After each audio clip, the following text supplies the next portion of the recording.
Hi, this is Ben Rogers. This is Monday, 29th of October. This is the Property Diary. Now, there's about 3 or 4 things I just want to talk to you and tell you about today. The first of which is another Facebook contact. Guy that's been on, I met at a networking event. He's now sort of come to me via Facebook. He just wanted to mention, he's had a bit of a problem. He's had a mortgage that was going through and it's literally been pulled at the last minute. Wonder if I had any ideas. Through conversation and talking to him, it turns out this is a property of a portfolio of 40 that the seller has got up for sale. And of course that made my ears prick up and thought, well, actually there's got to be a way of helping out and working with this.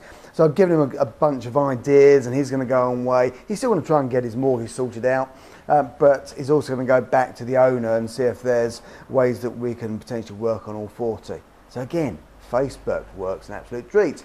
Networking events work an absolute treat. Let people know what you do. Second one was, this is a property that we used to manage through my letting agency. And you know how you sometimes have these kind of inspirational showers?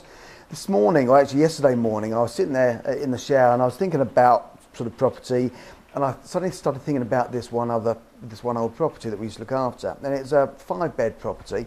The landlord is a consultant, doctor, not quite sure what field, but you know, he's fairly wealthy. He's got this big sort of 5-bedroom property that he moved out of. He's moved into a bigger property and he's been renting this one out because it wasn't ideal for selling it. I just suddenly thought, I wonder where he's at with that. I wonder if the tenants are still there. That could work really nicely for us. It might be worthwhile just touching base with him. So I sent him a text yesterday morning. Didn't get any reply, but this morning I thought, well, I'll just give him a call and say hi. He answered the phone, he's out driving. It turns out he's moved back into the property because the tenants moved out, because he's doing a whole lot of work on his new house. And he's looking to move out in about a month's time. So I reintroduced the idea of options to him. He's certainly open to the idea again. We're going to probably sit down and have more of a conversation about it face to face in about a week's time. So he's driving at the time, he's just going to come back to me with some dates. So that's quite interesting. Again, why would it be of interest to him? It's a property that's quite big. It's a bit of a challenge to rent because it's a fairly unique property.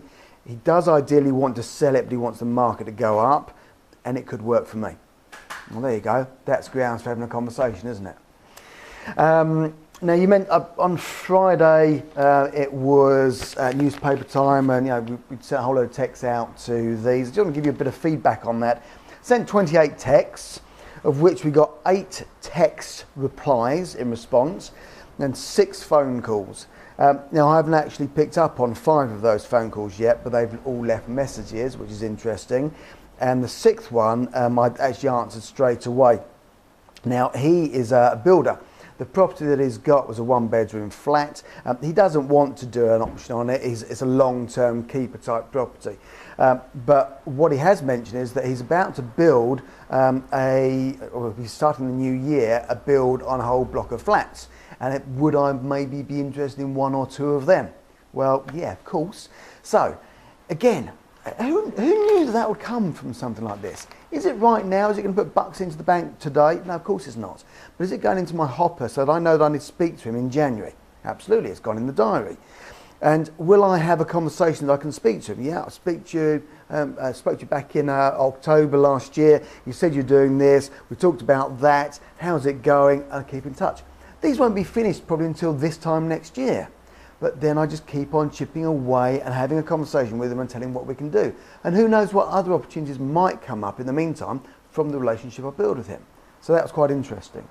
And just finally, you remember me talking about working with a buddy of mine, John, and we're looking at working with a large lead house buyer, lead generating company, looking to take on their junk leads. Well, that again, we had a Skype call with them today. That's taking it further. We're going to go and probably meet up with them face to face, looking at how we can interact with their what they call their junk leads.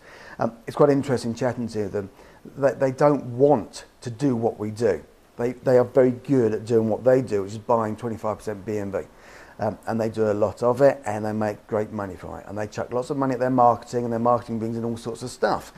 Only a portion of that is of interest to them. The rest of it is, of course, interesting to us. So that's a quick update on that, and I'll keep you up to date with that. So 29th of October, Monday, been a busy little day. I shall look forward to speaking to you tomorrow and let you know what happens on Tuesday. Almost at the end of this month. I think I'm going home now for my daughters to start carving their pumpkins. It's almost Halloween. Okay, take care. Speak to you soon.